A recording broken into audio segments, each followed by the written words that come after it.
When it first came out in February 1986, The Legend of Zelda achieved something incredible. It was a groundbreaking open-world action-adventure game, replete with hidden secrets, inventive weapons, creative dungeons, and an in-depth lore. It broke the mold for what was possible within the home console market. The game, the product of Shigeru Miyamoto and Takashi Tezuka, was a massive commercial hit, selling more than 6.5 million units. Its success made a sequel a foregone conclusion. That sequel, Zelda 2: The Adventure of Link, is deeply controversial and divisive. Yes, it sold more than 4.3 million copies and cemented the success of the Zelda franchise, but it also marked an abrupt about-face from the first Zelda. The genre change took Zelda 2 from an action-adventure game to an action RPG. It added elements of platforming, making attacks, defense, and magic a key part of the game. Perhaps most frustratingly was the difficulty change. Exploration was still present, albeit reduced, but beating enemies became much more challenging, with whole new levels of complexity added to the combat. This begs the question, why did the game change so significantly? The events of Zelda 2 start when Link gets a weird mark on the back of his hand and seeks out Impa, who uses the mark to open a door to a tower in the North Castle, revealing Zelda. No, not Zelda from the first game, but the OG Zelda. Anyway, Zelda was put to sleep by a misfired spell when she refused to reveal the secrets of the Triforce. Link now has to wake this Zelda, but can only do so by engaging in an epic fetch quest, collecting 6 crystals that will open the pathway to the Triforce of Courage. Failing in this quest means that Ganon's followers will take Link's blood and sprinkle it in Ganon's ashes, reviving Link's enemy and dooming the world. The plot does something critical. It takes many of the original elements of the first Zelda and expands them. The new plot features the introduction of the Triforce of Courage as the third piece of the Triforce. It was also the first in the series to acknowledge that there's a lot of time elements here, as the Zelda you are awakening is the first of many Zeldas. With the new plot came seriously changed gameplay. Zelda 2 would switch perspectives between the traditional top-down map and side-scrollers. Random enemy encounters became commonplace. Performing well meant you earned experience points, which you could then apply to one of 3 attributes: attack, magic, or life. No such system was present in the original game. In fact, there wasn't even a magic system in the first Zelda. In Zelda 2, you had 8 spells you could learn: Fairy, Fire, Jump, Life, Reflect, Shield, Spell, and Thunder. You learned these spells from wise men in the 8 Hyrule towns, and they were of critical importance throughout the game. You could play a run with little magic, but that absolutely made it harder, especially in later levels where the use of the life spell was pretty much a requirement. With changes in magic came changes in combat. Creativity was now required, as you would often need to jump or crouch to attack. Later advances opened up additional attack moves, like the infamous downward thrust. The traditional top-down perspective was present, but more limited. You would still travel from place to place via a top-down map, and while moving across Hyrule, you could run into a series of caves, towns, and enemies. The overworld acted more or less like a hub, and within it you move place to place. The original Zelda, like other games at the time, made relatively light use of NPCs. Some of Zelda's original NPCs became stuff of video game legends. Others, poor translations that made the game difficult to complete. Zelda 2 leaned much more heavily on their NPCs. Some were almost impossible to understand, even though I am error actually isn't a translation error, but others gave hints, useful information, and critical techniques that were needed to defeat dungeon bosses. That meant you had to talk to them. All of them.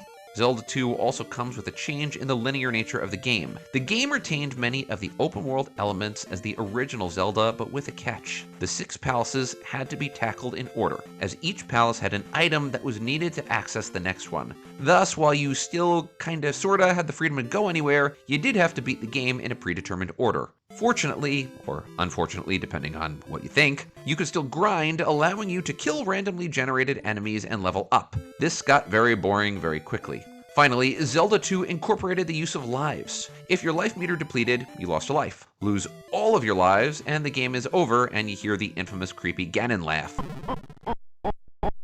You wouldn't lose all of your progress, but you'd have to restart at the North Castle and lose all experience gained before your most recent level up. This wasn't great. So, why did the game move in this direction? Was it a case of desperation, like the infamous reskinning of Doki Doki Panic into Super Mario 2? Thankfully, no. This was a very conscious decision by Nintendo, a company known for its groundbreaking creativity. In particular, the decision was made by Miyamoto himself, the designer of the original Zelda. Miyamoto assembled a new team for the development of this new Zelda game. The only holdover was Takashi Tezuka. Zelda 2 was directed by Tadashi Sugiyama and Yasuhisa Yamamura.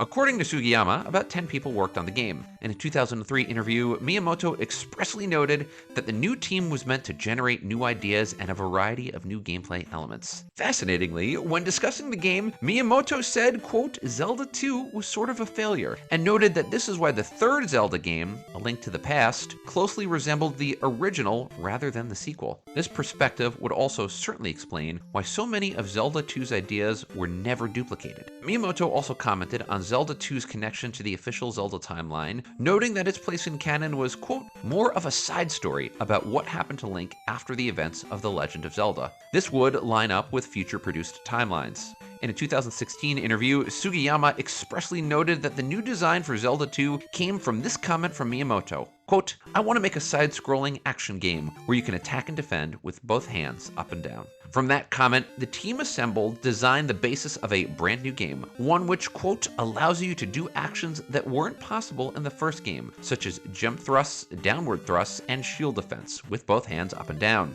The influences of other games on Zelda 2 could not be more clear. Dragon Warrior, a highly popular RPG at the time, influenced Zelda 2 in a variety of ways. There was the emphasis on leveling and experience points, a need to explore towns and talk with NPCs, and an emphasis on story that immersed you in a fictional world. Indeed, even the overworld maps bear similarity to each other. The combat was also very different and resembled Kung Fu Master, another game that Miyamoto had worked on. In Zelda 2, magic replaced the use of many traditional items, including the boomerang and bow and arrow, that weren't even seen in the game. Also, and this is kind of funny, the Japanese release of the game contains a Dragon Warrior Easter egg, with a grave in Saria reading, Here lies Loto, the hero. In the Japanese version of Dragon Warrior, called Dragon Quest, Loto is the ancestor of the game's hero. Not for nothing, but in a Final Fantasy game, Square returned the favor by having a grave read, quote, Here lies Link. Ouch. There is also a noted change in the difficulty between the two Zelda games. I don't necessarily want to say spike because that's not accurate, but there was a change. As I said earlier, I think it was more a matter of complexity. In the original Zelda, beating enemies was a matter of learning their move patterns, figuring out when to dodge, and executing the kill. In Zelda 2, Iron Knuckles needs to die. Shadow Link, die. All the evil, difficult bad guys that gave me nightmares as a kid, die, die, die. The amped up difficulty was very intentional, according to Sugiyama, who said, quote, all the action games at that time were basically difficult. This was an era with a small volume, so in order to keep players playing for as long as possible, they were made to be difficult to clear easily. Sugiyama also noted that developers did the debugging themselves, perhaps without the same level of playtesting, meaning that they liked the high level of difficulty. That's all well and good, but the difficulty level created a lot of problems for more casual or younger players who had limited experience. It's not like there was a YouTube at the time, and while guides and the infamous Nintendo Power Hotline were available, if I had made that phone call and incurred the charges, my mom would have murdered me. Combat was incredibly complex. Players needed to use their sword and shield, hit high or low, and no one to turn around and run. There was no way to restore life, save for returning to a friendly town, unless the player knew the life spell, which didn't happen until later in the game. This is one of the many reasons that the early part of Zelda 2 was so difficult. I want to come back to the original question here. Why did developers make this choice? Let's put sequels in the right context. Zelda 2 came out in North America in late 1988, although it did make its Japanese premiere in early 1987, with a large delay occurring thanks to a major chip shortage that wreaked havoc on the industry at the time. Two other highly anticipated sequels, Castlevania 2 and Super Mario Bros. 2, came out in 1987 and 1988. As fans may know, both games were a massive change from their predecessors. Super Mario Bros. 2 was a reskinned version of Doki Doki Panic.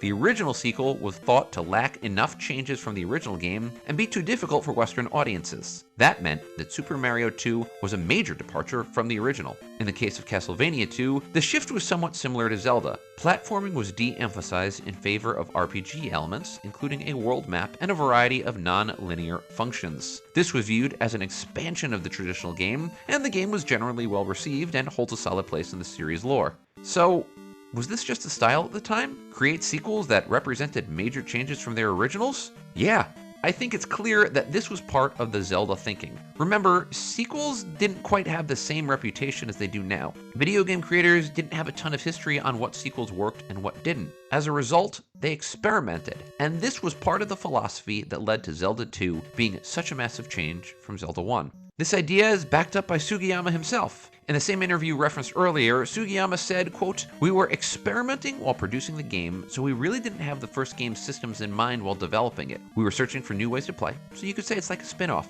The game's place in the Zelda lore is a controversial one. In a 2016 interview, Sugiyama expressed complete disbelief that any player would cite Zelda 2 as their favorite in the series, saying, quote, "These kind of people exist?" Many of the game's elements, such as the use of numerical stats, lives, and many of the enemies, would never be seen again. However, I don't want to imply that Zelda 2 has a negative place in the series' lore, just a more divisive one. It's important to realize that many elements of the series would be used permanently. The magic meter and magic in general became a series staple. So did the idea of traveling from town to town and interacting with NPCs. Zelda 2 also introduced the concept of more robust NPCs who moved around, as opposed to the first Zelda stationary NPCs that basically waited for you in caves. What's the point here? Honestly, I think games like Zelda 2 show how far the industry has devolved. Think about it. Can you imagine the biggest video game company in the world taking a chance on a sequel by producing something this new, or by experimenting this subtly with a wildly successful intellectual property? Of course not.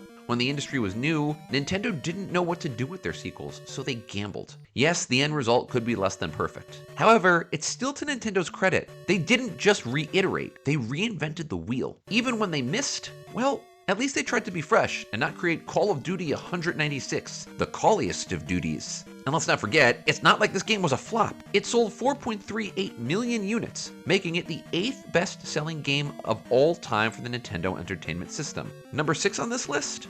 The Legend of Zelda. That being said, what did you think? What were your experiences like when playing the golden game of Zelda 2? Let us know in the comments below, and if you liked what you had to see, please hit that subscribe button. We've got plenty more videos for you. As always, thank you so much for watching. I hope you enjoyed watching this video as much as I liked making it. Take care, everybody.